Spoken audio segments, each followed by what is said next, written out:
Hello dear students. In the last lecture we have seen asexual reproduction in unicellular organisms. आज आपण बघूयात asexual reproduction in multicellular organisms. त्याच्यातला पहिला प्रकार आहे फ्रॅगमेंटेशन. फ्रॅगमेंट म्हणजे काय, ज्याला आपण तुकडे असं म्हणतो, राईट. सो या प्रकारच्या रिप्रोडक्शनमध्ये लिव्हिंग ऑर्गॅनिझमची बॉडी खूप साऱ्या पीसेसमध्ये, फ्रॅगमेंट्समध्ये किंवा तुकडे ज्याला म्हणत आपण, डिव्हाइड होते आणि तो प्रत्येक सेपरेट झालेला जो तुकडा आहे it grows as a new organism.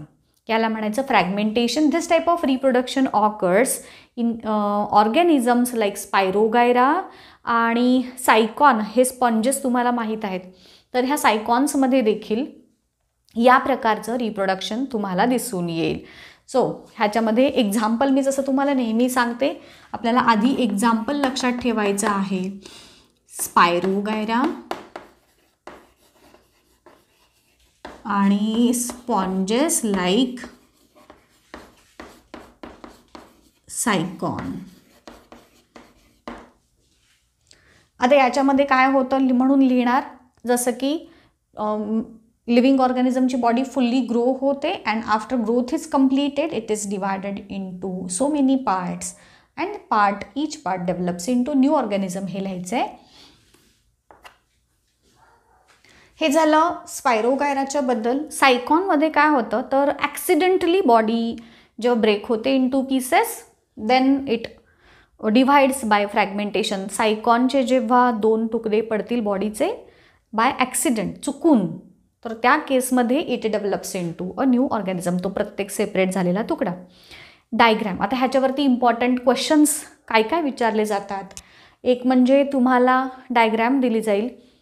He diagram, तर ही अशी डायग्रॅम दिली जाते आणि identify the type of reproduction and explain, किंवा this type of reproduction occurs in which organism, किंवा मग डायग्रॅम ड्रॉ करायला लावतील तुम्हाला. मी खूप सुंदर डायग्रॅम तुमच्यासोबत शेअर करते. माझ्या एका स्टुडंटनी काढलेल्या ह्या डायग्रॅम्स आहेत. किती सुंदर पद्धतीनं ह्याचं रिप्रेझेंटेशन त्याने केलेलं आहे. अर्थात एक्झाममध्ये आपल्याला एवढं कलरफुल वापरण्याला टाईम नसतो, परमिशन नसते, but just see the presentation आणि त्या पद्धतीच्या आखीव रेखीव सुबक आकृत्या काढायचा तुम्ही देखील ट्राय करा. सो हे झालं fragmentation. Now the next is budding. आता बडिंग आपण युनिसेल्युलरमध्ये पण बघितलेलं होतं इन केस ऑफ यीस्ट, आणि इथे जे बडिंग आहे it occurs in case of hydra. हायड्रामध्ये काय होतं, तो जो मेन हायड्रा आहे त्याच्या बॉडीवरती एक छोटासा आउटग्रोथ डेव्हलप होतो and that outgrowth grows into size, आणि मग त्याचं जे न्यूट्रिशन आहे ते पूर्ण पेरेंट हायड्रापासून ते मिळवतं. आणि एकदा ग्रोथ कंप्लीट झाली की तो जो बेबी हायड्रा आहे इट डिटॅचेस इटसेल्फ. डिटॅचेस म्हणजे रिमूव्ह होतं from the parent body and then it grows into a new hydra. So budding हा दुसरा प्रकार झाला.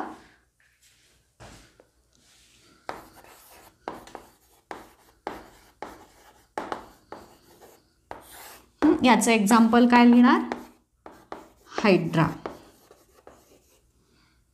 मग हे जेव्हा तुम्हाला विचारलं जाईल ह्याच्यात काय काय पॉईंट्स इन्क्लूड करणार ते पण सांगते.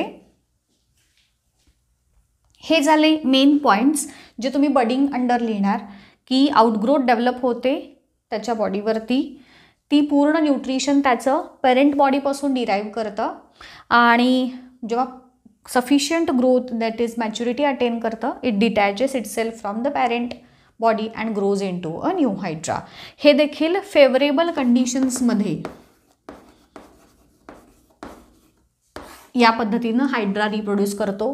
फ्रॅगमेंटेशन हे स्पायरोगायरामध्ये फेवरेबल कंडिशनमध्ये होतं आणि सायकॉनमध्ये अनफेवरेबल कंडिशनमध्ये होतं. हे पण एक एक मार्कांसाठी लक्षात ठेवा. अगेन ह्याच्यावरती पण सेम प्रकारचे प्रश्न, डायग्रॅम दिली जाईल, identify the type of reproduction, किंवा डायग्रॅम ड्रॉ करायला विचारली जाऊ शकते, किंवा hydra reproduces by which type of method, diagram काढून एक्सप्लेन करा असा प्रश्न विचारला जाऊ शकतो. को रिलेशनसारखे 1 मार्कचे क्वेश्चन्स असतात. स्पायरोगायरासाठी फ्रॅगमेंटेशन असेल तर हायड्रासाठी काय, किंवा असं वाईस वर्सा वगैरे. सो एकदा आपल्याला कन्सेप्ट कळाली की त्याच्याशी रिलेटेड कसेही उलटसुलट प्रश्न तुम्हाला विचारले तरीसुद्धा तुम्हाला आन्सर लिहिता आलं पाहिजे. त्यानंतरची नेक्स्ट जी मेथड आहे ती आहे रिजनरेशन. रिजनरेशनची मेथड आहे प्लॅनेरियामध्ये होतं. आयडियली प्लॅनेरिया जो आहे तो नॉर्मली बायनरी फिजनच्या थ्रू रिप्रोड्यूस करतो, बट अंडर सर्टन कंडिशन, जसं मी तुम्हाला मगाशी म्हटलं की चुकून बॉडीचे 2 पार्ट्समध्ये डिव्हिजन होतं, अँड इन दॅट केस प्लॅनेरियाचे जे 2 सेपरेटेड पार्ट्स आहेत, each part grows into a new planaria, ज्याला आपण म्हटलं आहे रिजनरेशन. सो हा नेक्स्ट दॅट इज थर्ड प्रकार झाला असेक्शुअल रिप्रोडक्शनचा. काय काय पॉईंट्स इन्क्लूड करणार बघूया. याच्यामध्ये एवढी इन्फॉर्मेशन लिहिली तरी सफिशियंट आहे. ॲक्सिडेंटली बॉडी ब्रेक झाली and each part then grows into new organism. आणि एक तुमच्या टेक्स्टबुकमध्ये कन्सेप्ट दिलेली आहे लिमिटेड रिजनरेशन म्हणून. तर व्हॉट इज लिमिटेड रिजनरेशन?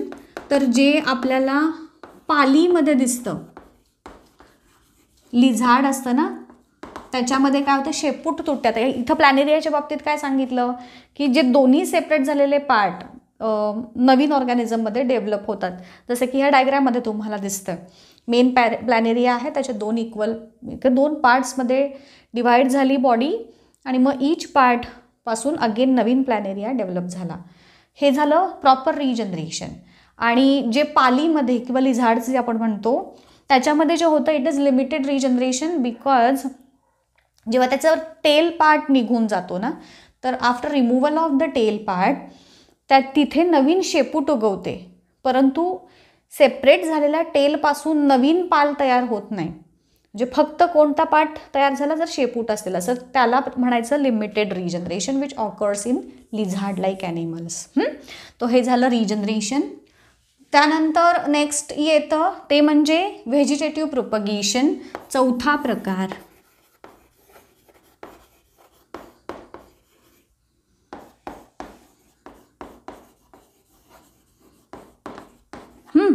आता याच्यामध्ये काय येतं तर ऑब्वियसली हे प्लांट्समध्येच होणार आहे, ॲनिमल्समध्ये नाही. प्लांटचे वेगवेगळे पार्ट्स जसं की रूट, स्टेम, लिव्ज यांच्यापासून नवीन प्लांट बॉडी फॉर्म होणं, त्याला म्हणायचं व्हेजिटेटिव्ह प्रोपगेशन किंवा व्हेजिटेटिव्ह रिप्रोडक्शन. आता ह्याच्यामध्ये काही स्पेसिफिक एक्झाम्पल्स दिलेली आहेत तुम्हाला. ती एक्झाम्पल्स तुम्हाला 1 मार्कसाठी विचारले जातात. अगेन डायग्रॅम देऊन टाईप ऑफ रिप्रोडक्शन सांगा, किंवा पोटॅटो देतील, हे कुठल्या प्रकारचं रिप्रोडक्शन आहे, किंवा potato reproduces with the help of dash, ते ट्यूबर्स असतात ना त्याच्यावरती जे आईज येतात, तर ते काही स्पेसिफिक एक्झाम्पल्स आहेत बघा आपल्या बुकमध्ये, ते तुम्हाला लक्षात ठेवायचे आहेत. काय काय आहेत सांगते बघा. तर हे झाले एक्झाम्पल्स. पोटॅटो आहे आईज ऑन ट्यूबर, ज्याला डोळे म्हणतो ना आपण, ते तेवढ्या भागातून नवीन, तुम्हाला पण माहिती असेल खूप दिवस जर आपल्या घरात बटाटे स्टोअर्ड राहिले तर त्याला कोंब येतात आणि मग तोच पुढे झाड म्हणून डेव्हलप होतं. तर तो झाला पोटॅटोमधला ट्यूबर. 1 मार्कसाठी लक्षात ठेवायचं. ब्रायोफायलम, ब्रायोफायलम ज्याला आपण पानफुटी म्हणतो, बर्ड्स ऑन लीफ मार्जिन. तुम्हाला पानफुटीचं झाड माहिती आहे तर त्याच्या ह्या लीफ मार्जिन्स असतात. हे असं सपोज लीफ असेल तर ह्या मार्जिनवरती बर्ड्स येतात आणि मग हे बर्ड त्याच्यापासून नवीन ब्रायोफायलम डेव्हलप होतं. शुगरकेन ग्रास, शुगरकेन असेल किंवा ग्रास यांच्या बाबतीत बर्ड्स ऑन लीफ नोड्स. आता लीफ मार्जिन म्हणजे हा प्रकार. मग लीफ नोड्स म्हणजे काय असतं तर ही शुगरकेनचा हा जो पार्ट आहे, इथे जे छोटे छोटे बर्ड्स येतात त्याला म्हणायचं लीफ नोड्सवरती येणारे बर्ड्स. आणि कॅरेट आणि रॅडिश रूट्सच्या थ्रू रिप्रोड्यूस करतात, व्हेजिटेटिव्ह प्रोपगेशन. याच्यावरती पण तुम्हाला मॅच द पेअर, को रिलेशन, ट्रू ऑर फॉल्स ह्यासारखे प्रश्न विचारले जातात. जसं की पोटॅटो आईज ऑन ट्यूबर असेल तर ब्रायोफायलम काय, किंवा कुठलीही जोडी ह्याच्यातली तुम्हाला विचारली जाते. हा झाला चौथा प्रकार व्हेजिटेटिव्ह प्रोपगेशनचा. त्यानंतर लास्ट प्रकार आहे स्पोर फॉर्मेशन, की जो स्पेसिफिकली रायझोपस किंवा ज्याला आपण म्युकर, ज्याला बुरशी म्हणतो, ते ब्रेडवरती किंवा भाकरीवरती जो बुरशी येतं ना, तर तो प्रकार आहे आपला शेवटचा, दॅट इज स्पोर फॉर्मेशन. ह्याचे स्क्रीनशॉट मारून घ्या बाळांनो, हे महत्त्वाचे आहेत. जेवढं जेवढं बोर्डवरती आहे ते सगळं महत्त्वाचं असतं. स्क्रीनशॉट करून तुमच्या नोटबुक्समध्ये हे मेन्शन करून ठेवा. म्युकर किंवा त्यालाच रायझोपस असं म्हटलं जातं, जी पावावरची बुरशी असते.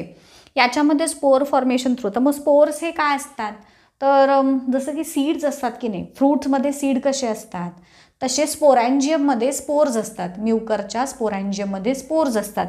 As you can see in this diagram, ते जे वरती गोल गोल दिसत आहेत त्याला आपण म्हटलं स्पोरॅन्जियम, many स्पोरॅन्जिया.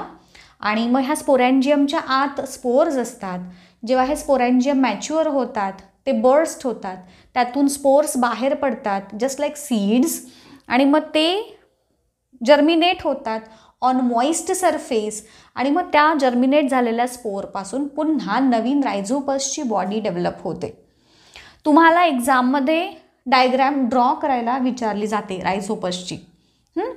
Spore formation in रायझोपस diagram काढून एक्सप्लेन करा, किंवा नुसता डायग्रॅमवरती प्रश्न देखील विचारला जातो.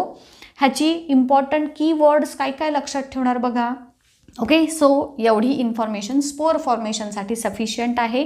डायग्रॅम मी जशी तुम्हाला मागाशी दाखवली ती काढायची प्रॅक्टिस करा.